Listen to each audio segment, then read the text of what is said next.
Hello बच्चों, आज हम लोग क्लास 10 सोशल साइंस का वेरी इंपॉर्टेंट क्वेश्चंस करेंगे बच्चों, जो कि आपके एग्ज़ाम के लिए बहुत ही ज़्यादा इम्पोर्टेंट होने वाला है।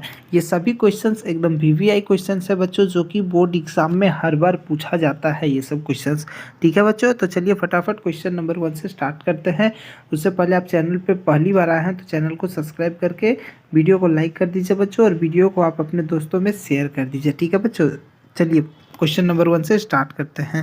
देखिए पहला क्वेश्चन है, किस संधि के द्वारा यूनान को एक स्वतंत्र राष्ट्र के रूप में मान्यता मिली? तो बच्चों यूनान को जो है कुस्तुनतुनियस एक संधि हुई थी, जिसके बाद से यूनान को स्वतंत्र राष्ट्र के रूप में मान्यता मिली थी। ठीक है बच्चों, इस संधि का नाम था कुस्तुनतुनिया। ठीक है, आप लोग अच्छे से याद कर लीजिए। चलिए बच्चों नेक्स्ट क्वेश्चन की ओर बढ़ते हैं।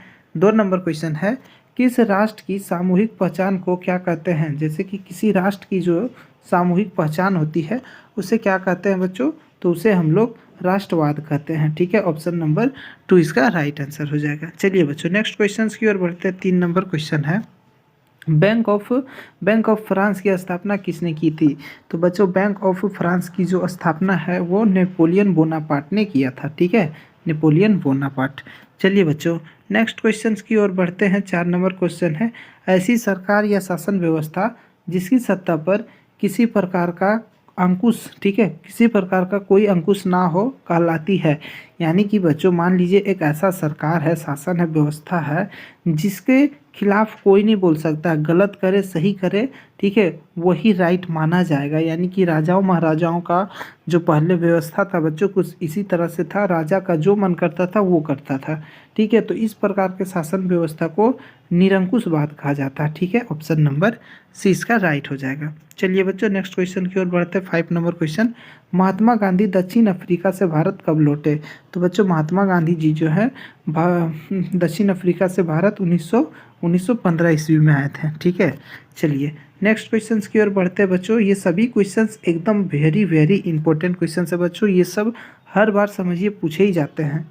ठीक है, चलिए 6 नंबर क्वेश्चन देखिए, जलियांवाला बाग में गोली चलाने का आज्ञा किसने दी थी? तो बच्चों जलियांवाला बाग हत्याकांड जो हुआ था उसमें गोली चलाने का आदेश जनरल डायर ने दिया था। ठीक है, ऑप्शन नंबर ए इसका राइट हो जाएगा।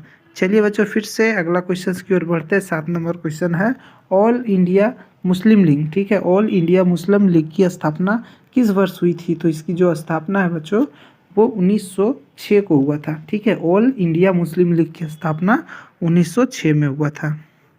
चलिए बच्चों अगला क्वेश्चन की ओर बढ़ते हैं। नेक्स्ट क्वेश्चन हम लोगों का 8 नंबर क्वेश्चन है, गांधी जी को पहली बार राष्ट्रपिता कहकर किसने संबोधित किया था? यानी कि गांधी जी को राष्ट्रपिता कहा जाता है बच्चों, तो इन्हें पहली बार किसने संबोधित किया था? तो सुभाष चंद्र बोस ने पहली बार महात्मा गांधी को राष्ट्रपिता कहकर संबोधित किए थे। ठीक है, चलिए अगला क्वेश्चन की ओर बढ़ते हैं। 9 नंबर क्वेश्चन है, हिंदुस्तान सोशलिस्ट रिपब्लिक आर्मी की स्थापना किसने की थी? तो इसकी जो स्थापना है बच्चों वो ये भगत सिंह ने किए थे। ठीक है, ऑप्शन नंबर डी इसका राइट आंसर हो जाएगा। चलिए बच्चों फिर से नेक्स्ट क्वेश्चन की ओर बढ़ते हैं। अगला क्वेश्चन हम लोगों का 10 नंबर क्वेश्चन है, मानव अधिकार दिवस किस दिन मनाया जाता है? तो मानव अधिकार दिवस जो है बच्चों वो कब मनाया जाता है? तो 10 दिसंबर को। एकदम याद कर लीजिए, ये सब इंपॉर्टेंट क्वेश्चन है। ठीक है, चलिए अगला क्वेश्चन की ओर बढ़ते हैं। 11 नंबर, G77 से आप क्या समझते हैं? तो G77 का मतलब था बच्चों कि जो देश विकसित है, ठीक है, विकासशील देशों का समूह, ठीक है, वही जो विकसित देश थे वही G70 सम्मेलन में शामिल होते थे। ठीक है, ऑप्शन नंबर डी इसका राइट आंसर हो जाएगा।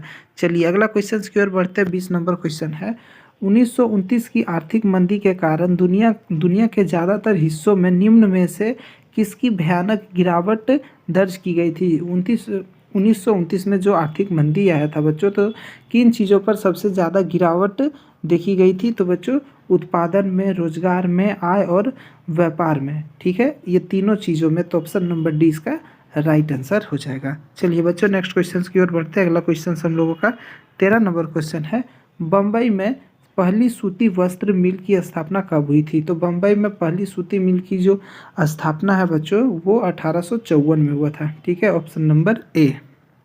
चलिए अगला क्वेश्चन की ओर बढ़ते हैं। 14 number question, dawn of the century नामक चित्र में किसका महिमा मंडल है? तो औद्योगिकरण का। ठीक है, ऑप्शन नंबर सी इसका राइट आंसर हो जाएगा। चलिए बच्चों नेक्स्ट क्वेश्चन की ओर बढ़ते हैं। अगला क्वेश्चन, पहली प्रिंटिंग प्रेस का विकास किसने किया था? तो पहली प्रिंटिंग प्रेस का जो विकास है बच्चों वो ओहान गुटेनबर्ग ने किया था। ठीक है, ओहान गुटेनबर्ग, ऑप्शन नंबर ए इसका राइट आंसर हो जाएगा। चलिए क्वेश्चन नंबर 16 देखिए, मार्टिन लूथर कौन था? तो बच्चों मार्टिन लूथर जो है, मार्टिन लूथर का जब भी बात किया जाएगा तो धर्म सुधारक था वो। ठीक है, मार्टिन लूथर धर्म सुधारक था। चलिए बच्चों अगला क्वेश्चन की ओर बढ़ते हैं। 17 नंबर क्वेश्चन, भारत में पहला प्रिंटिंग प्रेस किसके द्वारा लाया गया था? तो भारत में सबसे पहले प्रिंटिंग प्रेस जो है बच्चों वो पुर्तगालियों द्वारा लाया गया था। ठीक है, जब भी पूछा जाए पहला प्रिंटिंग प्रेस भारत में कब लाया गया था, किसके द्वारा? तो पुर्तगालियों के द्वारा। ठीक है, ऑप्शन नंबर बी।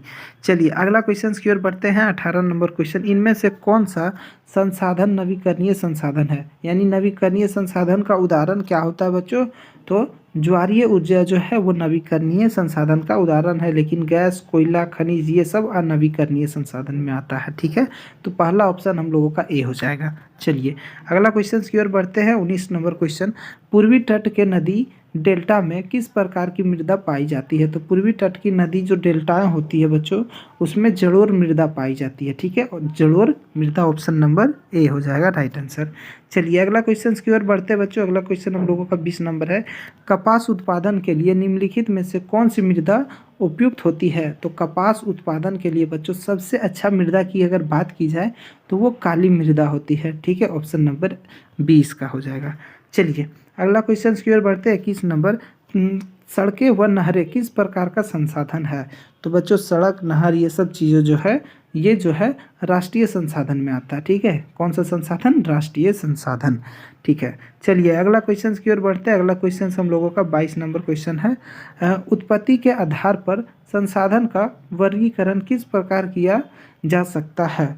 तो इसका जो वर्गीकरण है जैव और अजैव। ठीक है, दो प्रकार के संसाधन होते हैं, एक होते हैं जैव और एक होते हैं अजैव। आप लोग अच्छा से याद कर लीजिए कि वर्गीकरण इसे दो प्रकार में किया गया है, कौन कौन सा? जैव और अजैव। ठीक है, चलिए 23 नंबर क्वेश्चन, निम्नलिखित में से किस प्रांत में सीढ़ीदार, ठीक है, यानी सोपानी खेती भी से कहते हैं, सीढ़ीदार खेती की जाती है? तो किस प्रांत की बात की जा रही है?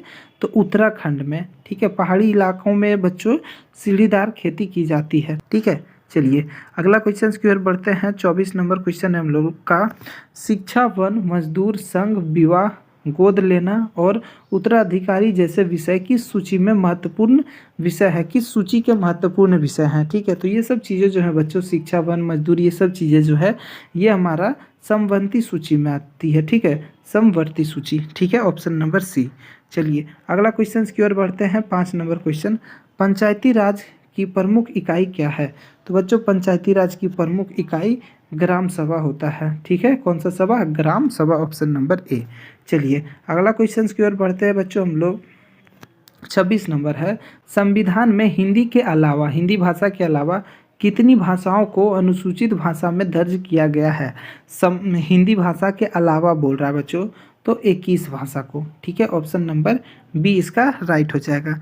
चलिए अगला क्वेश्चन की ओर बढ़ते हैं। 27 नंबर क्वेश्चन, निम्न में से कौन कार्यपालिका और विधायिका द्वारा बनाए गए कानून पर अंकुश रखता है? यानी कि कार्यपालिका और विधायिका द्वारा कोई भी कानून बनाया जाएगा बच्चों, गलत है या सही, उस पर अंकुश कौन लगा सकता है? उस पर अंकुश कौन लगा सकता है बच्चों? तो न्यायपालिका। ठीक है, ऑप्शन नंबर सी इसका राइट आंसर हो जाएगा। चलिए अगला क्वेश्चन की ओर बढ़ते हैं। अगला क्वेश्चन 28 नंबर है, भारतीय संविधान की प्रस्तावना में धर्मनिरपेक्ष शब्द संविधान के निम्न में से किस संशोधन द्वारा जोड़ा गया था? यानी कि धर्मनिरपेक्ष जो है बच्चों शब्द जो है वो संविधान के कितने संशोधन हुआ था, कितने संशोधनों में जोड़ा गया था? तो 42वें संशोधन में जो है धर्मनिरपेक्ष शब्द को जोड़ा गया था। ऑप्शन नंबर बी इसका राइट आंसर हो जाएगा।